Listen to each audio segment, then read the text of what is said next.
Donald Trump's strategy just hit a wall he never saw coming. For months, Washington has been quietly pursuing a plan that would fundamentally reshape North American trade.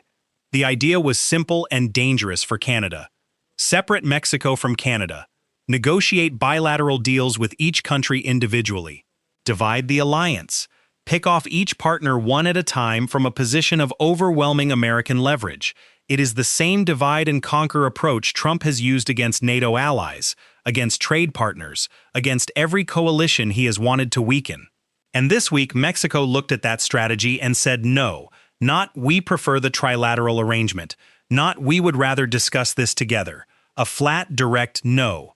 Mexico's foreign secretary made it explicitly clear that Mexico does not want a trade deal with the United States if it means leaving Canada behind. Three amigos or nothing. And the implications of that statement for Trump's entire North American trade strategy are more significant than most Canadians realize tonight. Subscribe right now because this story changes the negotiating landscape for Canada in ways that Ottawa has been quietly working toward for months. To understand why Mexico's position matters so much, you need to understand what Washington was actually attempting. CUSMA, the Canada-US-Mexico Agreement, is the trade framework that replaced NAFTA. It governs the flow of hundreds of billions of dollars in goods across North America every year. It underpins the integrated auto supply chains that employ millions of workers across all three countries. It is the foundation of North American economic cooperation. Trump has always viewed multilateral arrangements with suspicion. He prefers bilateral deals where American size and power give Washington maximum leverage over each individual partner. So the calculation was straightforward. If you can separate Canada from Mexico and negotiate with each individually, you face a country of 40 million people or a country of 130 million people. Not a combined North American market of 500 million people with deeply integrated economies that America itself depends on. That separation strategy just failed. And it failed because Mexico chose solidarity over a potentially sweeter bilateral deal.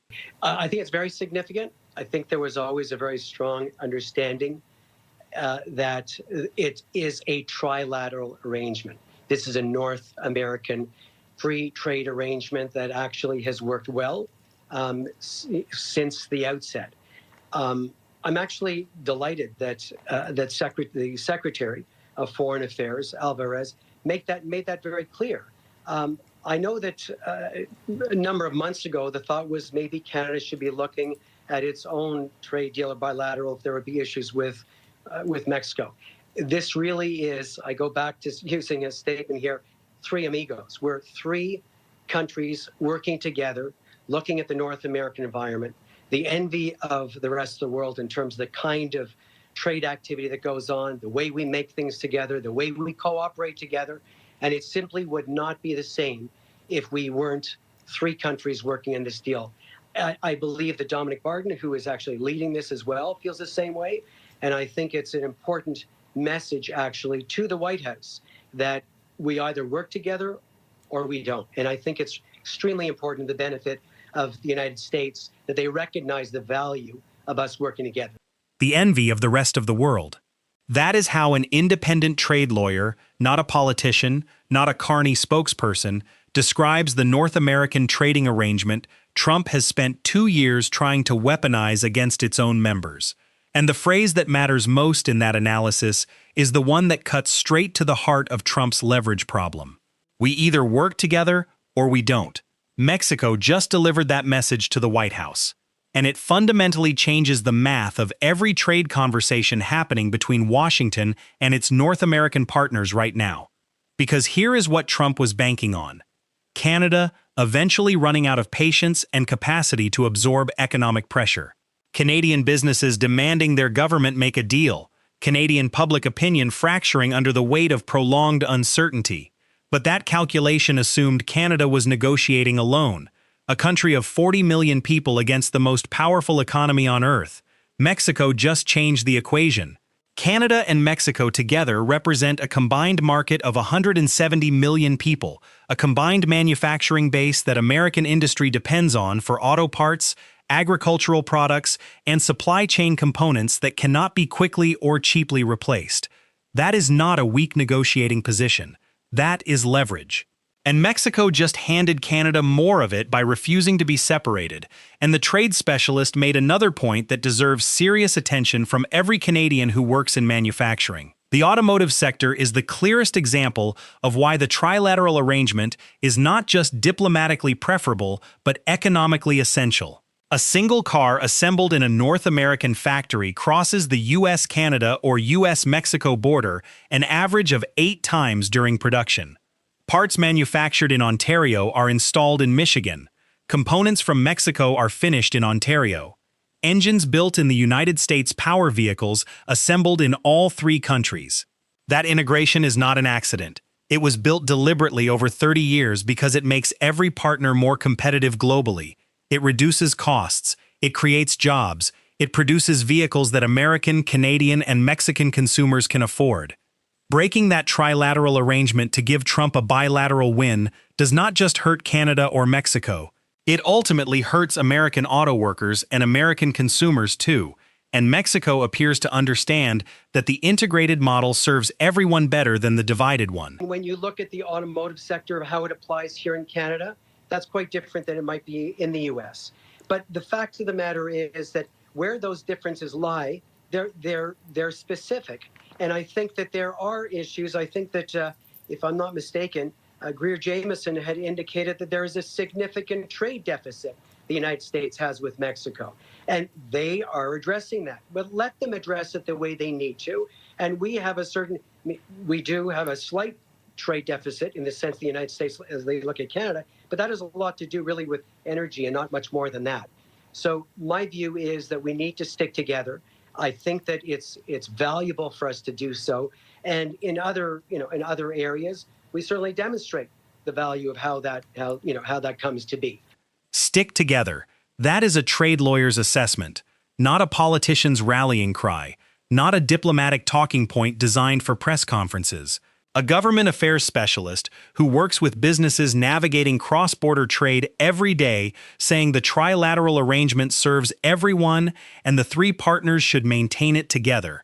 And here is the detail that should make every Canadian watching this feel better about where the negotiations actually stand tonight. Canada and Mexico are about to enter their 3rd round of trade talks together. Meanwhile, Canada and the United States have not even begun formal negotiations. Read that again. Canada and Mexico, the 2 countries Trump tried to separate, are already 3 rounds deep in their own coordination, while Washington and Ottawa have not yet started the formal process. That is not Canada being left behind. That is Canada and Mexico building a common position before they face Washington at the table together. That is strategy, and it is working. And then the trade specialist raised something that adds a fascinating human dimension to this story. Trump and Carney were both scheduled to attend the FIFA World Cup final, 2 leaders in the same stadium at the same time with the entire diplomatic machinery of 2 countries watching every handshake and every conversation. The specialist called it an opportunity, a chance for progress. A moment where the formality of official negotiations gives way to the kind of direct human contact that sometimes moves things faster than any formal process. Whether that conversation happened, what was said, whether it moved anything forward, that is the question hanging over the North American trade relationship tonight. But what is already clear is that Canada is walking into any conversation with Trump in a fundamentally stronger position than it was 6 months ago. Mexico standing firm, a trilateral alliance holding, 3 rounds of Canada-Mexico coordination already completed, and a trade specialist saying clearly that the value of North American integration is the envy of the rest of the world. Thank you. Look, I have to say, I'm hoping very much that President Trump and Prime Minister Carney have a chance to speak tomorrow. They are going to be at the FIFA final game. That is an opportunity to get some progress done and also to address some of the issues that obviously concern us with regard to these wildfires and anything. And I'm going to add that on the trade side on that, we really have, we already have agreements in place with the United States on addressing that. And that's another area where we can excel by only working together and not looking at the negatives on that, but the positives, how we actually cooperate too. Only working together. That phrase from an independent trade specialist captures the entire North American moment perfectly.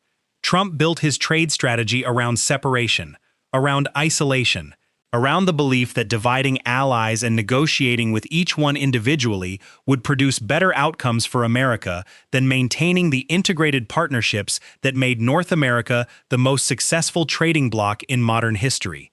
Mexico just rejected that premise directly and publicly. Canada has been rejecting it through every diplomatic move it has made for the past year. And the trade lawyers and economists who actually understand how North American supply chains work are saying clearly that the integrated model serves everyone better. For Canadians who have been watching this trade war with anxiety, the Mexico development tonight is genuinely significant.